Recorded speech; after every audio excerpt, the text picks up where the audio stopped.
بسم الله والحمد لله والصلاة والسلام على رسول الله بعد. السلام عليكم ورحمة الله وبركاته. شعبka Soomaaliyeed meel joogtiin buu idin salaamaya.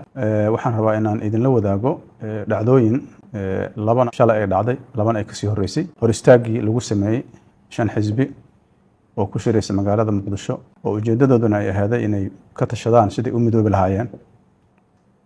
Taas oo aan u aragno inay tahay arrin aad iyo aad muhiim u ah dalkan maxaa yeelay nidaamka iyo hanaanka dimuqraadiyiinta ay horseedaysaa inay dadku mataqaanaa ka fikiraan habka ay wax wada qabsan lahaayeen uga qayb qaadan lahaayeen doorashooyinka.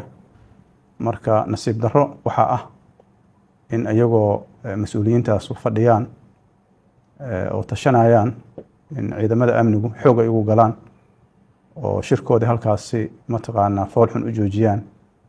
aad iyo aad ugu xunnahay waana cambaareynaa falkaas, waana fal ka baxsan sharciga, dastuurka ka baxsan, dhaqanka wanaagsan ka baxsan, dowladnimada ka baxsan inay ku dhaqaaqdo oo ciidamada amniga arrintaas ku dhaqaaqaan. runtii waa nasiib darro aan u aragnaa. waxayna muujinaysaa sida looga been sheegayo doorashooyinka oo runtii aan horena uga digaynay, haddana markhaati cad ay taasi u tahay. dhacdada labaad isla shalay dhacday waxay ka dhacday deegaanka Jaziira. waxaa xadgudub lagu sameeyay dadkii halkaas joogay, mas'uuliin iyo shacabba. gudoomiyaha deegaanka oo mar dhow la soo magacaabay oo lagu yaqaano qof nabadeed oo mas'uul inuu yahay, ka soo jeeda dad nabadeed oo aan weliba dadka hubeysan aan ahayn. lagu dilay halkaas 2 qof oo dhalinyaro ah. uga tacsiinayna ahalkoodii iyo qaraabadoodii. sidaas oo kale ummadda Soomaaliyeed ayadana waxay muujinaysaa yani waxshinimada iyo sharci ku tumashada ciidamadu ay sameynayaan iyagoo caburinaya mas'uuliyiinta iyo shacabkaba, taasoo iyadana ka baxsan dastuurka iyo qaanuunka, lana isticmaalayo hubkii iyo mataqaanaa awooddii loogu talagalay in lagula diriro al-shabaab iyo dadka kasoo horjeeda nabadda. runtii iyadana nasiib darro u aragnaa. dhalinyarada dhimatay ilaahay ha u naxariisto, ahalkoodii qaraabadoodina sabr iyo iimaan Allah ka siiyo. ayagana aad iyo aad uga tacsiinaynaa. waxaa jirtay 2 dhacdo kale oo kasii horeysay oo midna lagu sameeyay ururka haweenka qaranka oo looga bixiyay hoygoodii iyo xafiisyadoodii si aad u fool xun loola dhaqmay, xabsiyo la geeyay.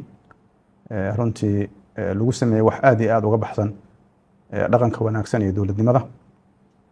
haweenka Soomaaliyeed oo la wada ogyahay siday uga qayb qaateen dowlad dhiska, habeen maalin u taagnaayeen in ay dowladnimadu ay soo istaagto, in la xalli waayo oo lagu xalliyo boolis iyo in la xiro. ayadana nasiib darro aan u aragnaa, waana cambaareynayna. sidaas oo kale ganacsatada magaalada Muqdisho oo ayagana beryahan culayska lagu hayo aad u soo badanayo keentay suuqa ugu weyn magaalada Muqdisho inuu xirmo. ayadana waxaan aad iyo aad uga xunnahay waaye. dhaqaalaha waxay ahayd in la dhiirigeliyo ganacsatada si uu u koro. ilaan wax soo saarkii ma jiro dalkan, wax soo saarka ma socdo. ugu yaraan in la dhiirigeliyo ganacsiga ahayd. marka canshuuraha aan meel loo dayin maalin walba la saaro ganacsatada waxay keentay iyadana inay suuqadu xirmaan. taasna iyaduna waa arrin kale oo runtii aan u adeegaynin dowladnimada. markaan isku soo darno dhacdooyinkaas iyo kuwii ka soo horeeyay waxay muujinayaan in la marin habaabay, dowladnimadii lala dhumay, meel khaldan loo socdo. marka waxaan leenahay wadada sharciga iyo dowladnimada u soo laabta. waxa hadda aad sameynaysiin horay ayaa loo soo baroobeeyay 33 sano wixii soo socda inaad dib ugu laabatiin. runtii waa nasiib darro.